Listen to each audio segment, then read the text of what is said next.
Keeping your Samsung Galaxy S25 Ultra secure is easy with the built-in fingerprint scanner. A fingerprint lock lets you unlock your phone in seconds without typing your PIN or password every time.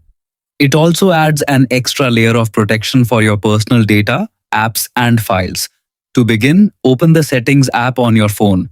You can access it by swiping down from the top of the screen and tapping the gear icon, or by selecting Settings from the app screen. Scroll down and tap Security and Privacy, then choose Lock Screen. If your device already has a PIN, password, or pattern, enter it to continue. If not, you'll be asked to create one first.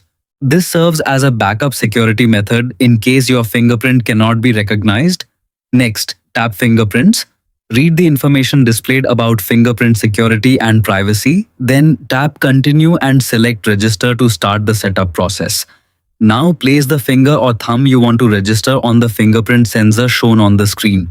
Press gently until you feel a vibration, then lift your finger. Continue placing your finger back on the sensor, slightly changing the angle each time. This helps the phone capture every part of your fingerprint, making recognition faster and more accurate in daily use. Keep following the on-screen instructions until the registration reaches 100%. Once the scan is complete, tap Done to save your fingerprint. If you want easier access with either hand, tap Add to register another finger. The Samsung Galaxy S25 Ultra supports up to 4 fingerprints, allowing multiple fingers to be used for unlocking the device. Fingerprint Lock is now enabled on your Galaxy S25 Ultra, providing reliable security and instant access with just a simple touch.